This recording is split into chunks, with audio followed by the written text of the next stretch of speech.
Ladies and gentlemen, I am Paul, U.S. Army combat veteran. It is August 17th, 2022. This is your daily Ukraine update, and we are going to be addressing rumors that there's an elite military unit making chaos in Russia's backfield. And we're going to ask ourselves, does Russia even have a strategy? Let's get into it. So, first and foremost, we have the map updates. And the map updates, I'm here to tell you, kind of weird. So, as we've discussed for some time, the leading theory is that Russia's primary target is Bakhmut, and that's where we've seen the most action in kind of movements along the front lines. But as you can see, there has been zero movement towards Bakhmut or towards Seversk in the past couple days. But what is more puzzling to me is where the Russians have chosen to push, and that is sort of between Kharkiv and Kramatorsk. I'll show you what I mean. So you can see there's some small gains here as they try to seize this area of Bayrak, and it's not clear that there's a ton of strategic value. I mean, this is a valuable intersection, sure, but when we zoom in, we see that it's an intersection that leads to nowhere and into Russia's own territory. So they may just want to get some more security on this bridgehead, but what the larger control of that bridgehead grants them is really unclear to me. It's not a major supply route. It's a small area. Maybe they want to try to close this gap, but as you guys can see, they're held pretty effectively all along here on the other side of this river. And as we've seen, Russians have a hard time crossing major water. So the other, of course, significant movement is somewhat to the north. Let's see if we can find it right here.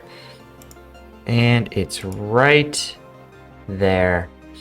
Yeah, just a small, actually, adjustment to the territorial control. Just sort of a refinement. Rakov.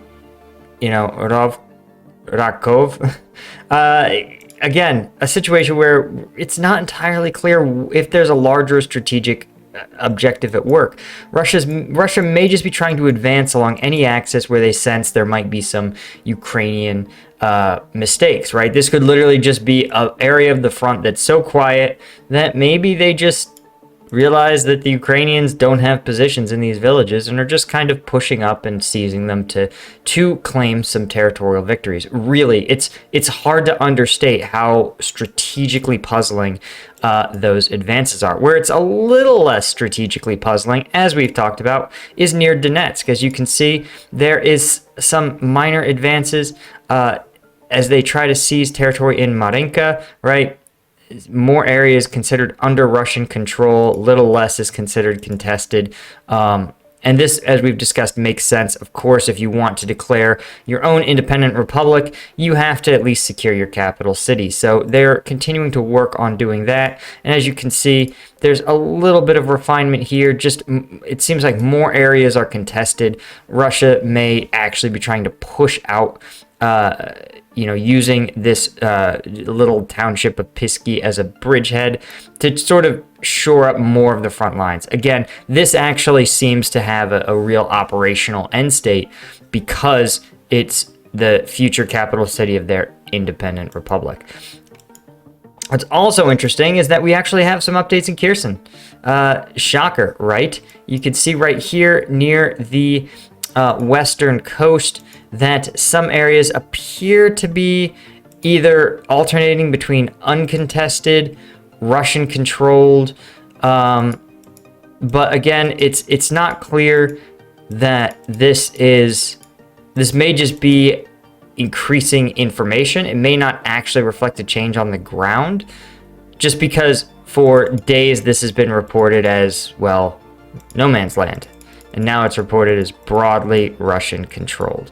So what I think is actually much, much more interesting is what's going on, excuse me, deep in enemy lines in Crimea. Now, as you guys can see, if you're defending Kherson, there are major supply routes running from Kherson to Crimea and vice versa, right? So there's a lot of Russian logistics operations happening in the Crimean area.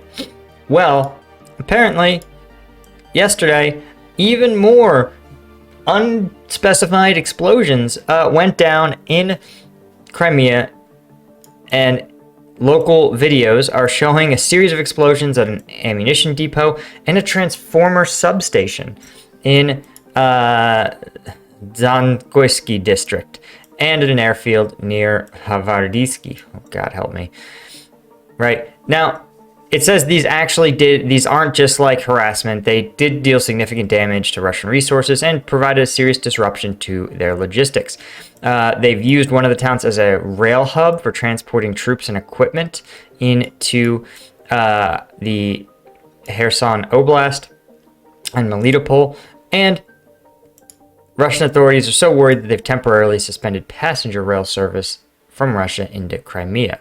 What's interesting too is that an anonymous Ukrainian official said the explosions are the actions of an elite military unit operating behind enemy lines.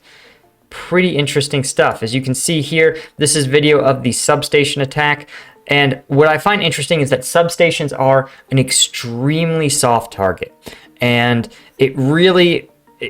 obviously, ammunition depots are a very hardened target, especially in light of the fact that a major Crimean Russian base was attacked previously. And it seems fairly clear, as we discussed in the satellite photo analysis, that it was done by someone who was near the base, right? Either a team that was in the base, or partisans, or sabotage, but it wasn't a remote strike.